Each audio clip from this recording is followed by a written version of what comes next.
जो बात आपकी नानी दादी नहीं समझा पाई वो माधुरी दीक्षित के डबल रोल ने समझा दी। आज वो विज्ञापन चल रहा है, यंग मदर ओल्ड मदर से पूछ रही है कॉपर के बारे में, अंग्रेजी में जवाब दिया तो पता चला कि जो वाटर प्योरीफायर है वो भी उसमें प्लेट कॉपर की इस्तेमाल कर रहा है। तो अगर इस जनरेशन को किसी भी तरीके से सनातन संस्कृति के महत्व का पता चल जाए, एक बार यकीन करिए अपने ऊपर, जो भी प्रश्न है वो मिल जरूर जाएगा। ढूंढने में थोड़ा देर लग सकती है। आज भी बड़े सारे साधु संत ऐसे हैं, ऐसी ऐसी जगह बैठे हैं जो बाहर निकल के नहीं आते, जो चुनाव नहीं लड़ते, जो कंप्यूटर बाबा नहीं है, जो गोल्डन बाबा नहीं है, अजीबो किस्म के हमारे यहां सन्यासी हैं। सन्यास लेने के बाद सबसे ज्यादा सोना है उनके पास, उनकी इच्छा है कि सत्ता में बैठे। अजीब किस्म का सन्यास है ये।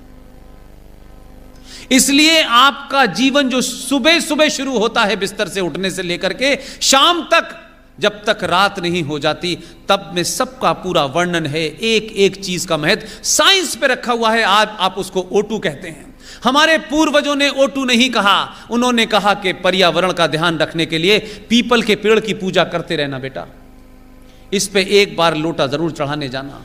पीपल के पेड़ पे भगवान का वास होता है, क्योंकि हमारे यहां अगर किसी से यह कह दिया जाए कि इस पे भगवान का वास है तब तो हम करते हैं। हम ये कहें कि ये ऑक्सीजन देता है 24 घंटे, तो कहेंगे इससे क्या फर्क पड़ता है। तो पीपल का एकमात्र पेड़ है जो 24 घंटे ऑक्सीजन देता है। हमारे पूर्वजों ने कई हजार साल पहले पता कर लिया था। यह अब पता चल रहा है लोगों को, हमें पढ़ाया जा रहा है O2। हम जानते थे कि जो हमारे यहां फसलें पैदा होती हैं, हमारे समाज में, हमारे देश में कभी भी फसलों को पैदा करने के लिए केमिकल नहीं डाले गए। अंग्रेज आए, हमें बता गए। अब हम खेत में डालने की जगह यूरिया दूध में भी डाल रहे हैं। लेकिन वही अंग्रेज अब हमें क्या बता रहे हैं कि देखिए ऑर्गेनिक खेती करनी चाहिए, वो हमें बता रहे हैं। और हम ऑर्गेनिक खेती में अलग से ऑर्गेनिक शक्कर, ऑर्गेनिक गुड़ ला के खा रहे हैं। हम कहां से चले थे? हम थे समुंदर, हम नाली बन गए।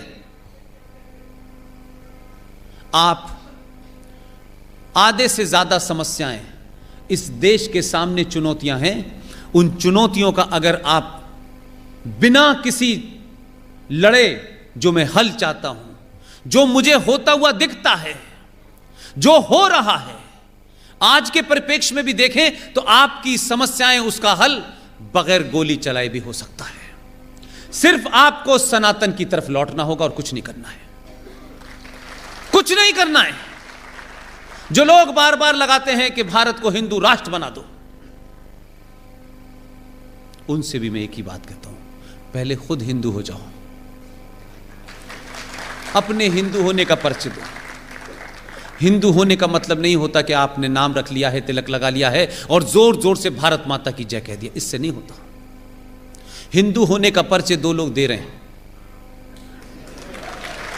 और जितनी ताकत से दे रहे हैं, बगैर कुछ कहे दे रहे हैं, उतना ही लोगों को डर लग रहा है। लोगों से पूछ रहे हैं भाई तुम्हें क्यों डर लग रहा है? कि हमें पता नहीं, लेकिन लग रहा है। इसी मुहिम को जारी रखें। भारतीय समाज सनातन की तरफ जिस दिन लौटने लगेगा, अभी तो ट्रंप खड़ा हुआ है, अभी तो इस्लामिक देशों ने बहुत सारे अवार्ड दिए हैं, अभी लोग चल के आएंगे आपके पास और कहेंगे कि हमसे गलती हो गई। फारूक अब्दुल्ला फौरन बताएगा कि सन 1722 में मेरे पूर्वजों ने, जिनका नाम राघोराम कौल था, मैंने तलवार की जोल पे शलवार पहन ली थी, अब मैं फिर दोबारा से वापस आना चाहता हूं। ये सब कहेंगे। अपने पुरुषार्थ को तो दिखाइए भाई, दुनिया के सामने वो मिसाल तो रखिए कि हम कौन हैं। हमारे धर्म में नहीं किसी से कहा गया कि किसी भी कमजोर आदमी को मार दो, लेकिन पातंजलि के अंदर एक बात लिखी है जो मैं आपसे कहना चाहता हूं। उसमें नॉन वायलेंस या अहिंसा का जिक्र आया है एक जगह। उन्होंने कहा अहिंसा का मतलब होता है अपने मन में किसी दूसरे के प्रति किसी किस्म का द्वेष, दुर्भावना नहीं रखनी चाहिए। इसे नॉन वायलेंस कहते हैं, जिसे गांधी जी ने गड़बड़ कर दिया। और उसमें अगली लाइन पतंजलि क्या कहती है? कि अगर कोई दुश्मन हथियार लेके आपके सामने आ जाए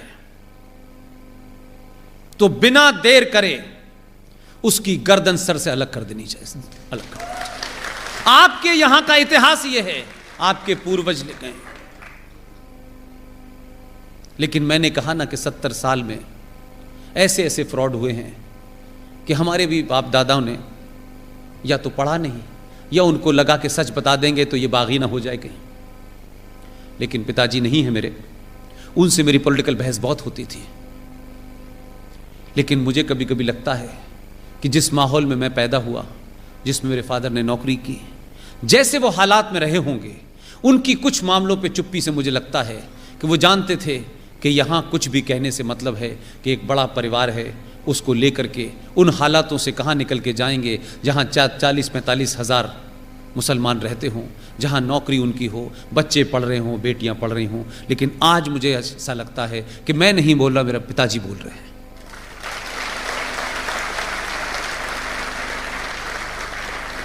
लिहाजा मैं बार बार एक ही बात कहता हूं, मैं तो तब भी नहीं डरा जब उनके बीच में था, और वहां से निकल के मैं वहां चला गया जिसका डर लोगों को बताया जाता था कि अगर हिंदुस्तान के मुसलमानों के साथ कुछ हुआ तो हमारी आवाज सरहद पार चली जाएगी।